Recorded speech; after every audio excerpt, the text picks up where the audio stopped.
safety is our #1 job and that we will never have another South Canyon.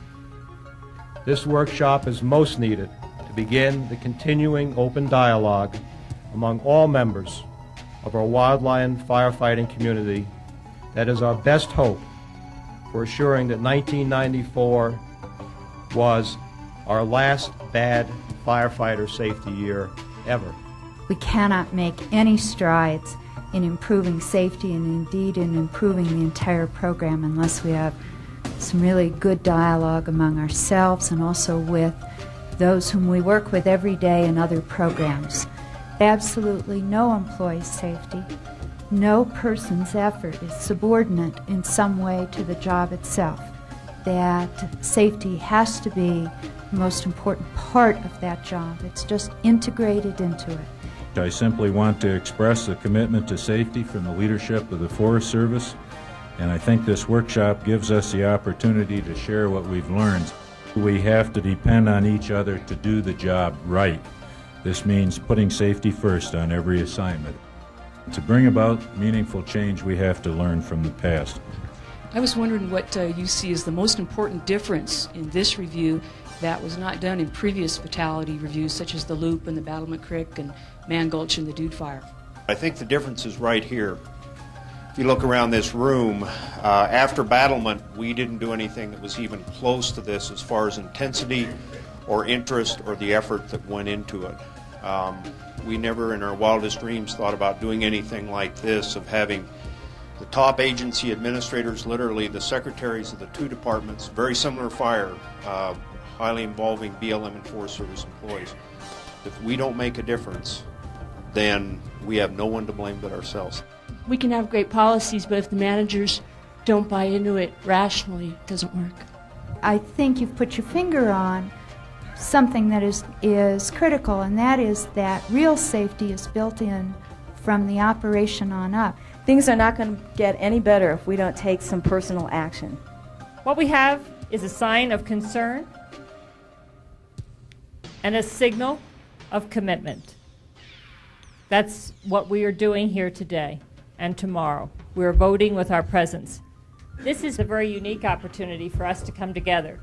It's all agencies, it is management, it's field, it's DC, it's region, it's area, it's state.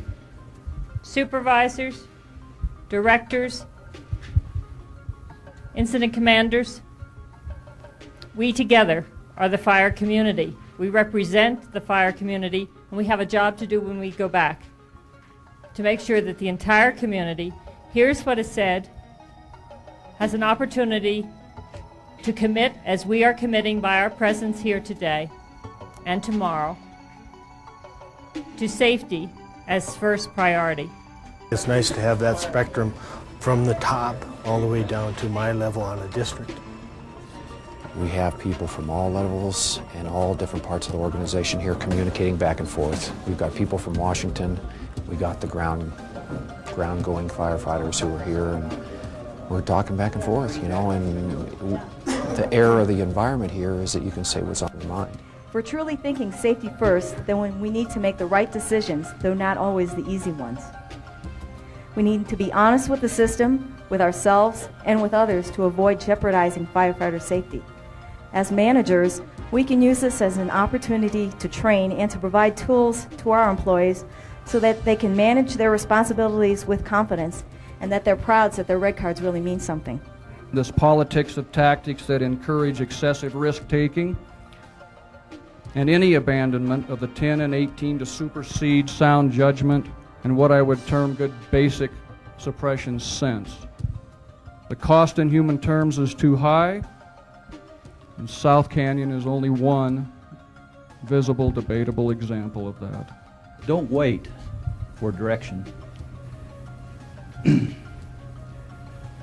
If you see something that needs fixed, fix it. Just go ahead and do it. What we have to think about, though, is how do we be sure that the safety programs we put into effect now is going to still be in effect 2 years from now, 3 years from now, 5 years from now, 20 years from now. When I'm gone, when you're gone, and you've all been replaced, how do we assure that the safety programs that we want to see in the fire program are carried on in a way that we're assuring that people don't just fall back in the same old habits. So what I'm saying is it's easy to forget, and it's easy for us not to pass on these lessons learned. But that's one of the tasks I think you have, is to figure out how do we institutionalize what needs done so that it's continued on for 20 years from now. It's all been written, and the bottom line for the firefighting supervisor is they're responsible for health, safety, welfare of their people and the total implementation of policy and procedure in the span of control from their people, wherever they go. Somebody's got to make that call. Do we do something different? You know, unlike firefighters and fire line supervisors, we've got excellent written documents here. At least nationwide, there's very little in the area of the FMO or the line officers. As a firefighter, if you're going to go out there, you need to know what's there to protect your own selves. What you really want to do is bring the overall experience level up as rapidly as possible, and that means almost constant communication. The psychology of it on the firefighters, it's still their fire, it's still at the local level, and they don't want to lose that thing. When the command structure is not set up firmly during initial attack, that's when we have fatalities, that's when we have accidents, that's when we have problems. So you've got to have this input during initial attack a little bit, and this participative kind of fact-finding going on out there, and listen to whoever. Then the command structure, when you're well set up, you very seldom have a problem or a major problem when your command structure is established. But every one of us as firefighters has a majority of the responsibility to know what our job is and to be accountable to that. If you think it can't happen to you, think again. Are we going to be able to do all the things that we think we really need to do to make this a safer act? And that's an honest feeling to pack right now. We can make honest appraisal of ourselves and our own preparedness. We can make honest appraisals of the people that work for us. And in our span of control, we can make a difference. Who cuts line all day into the night? Eats food off a shovel, sleeps in the dirt. He says,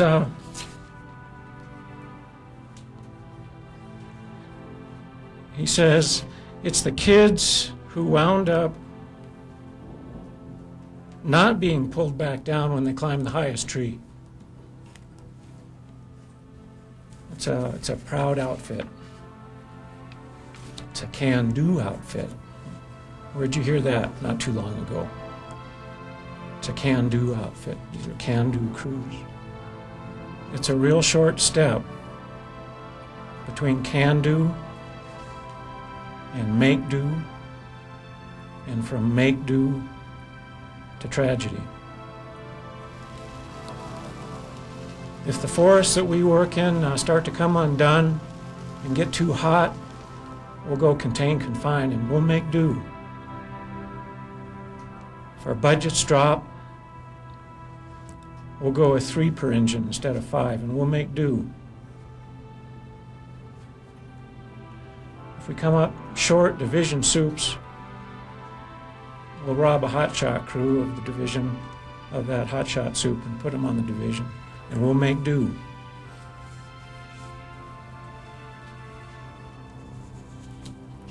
We need to quit thinking about making do.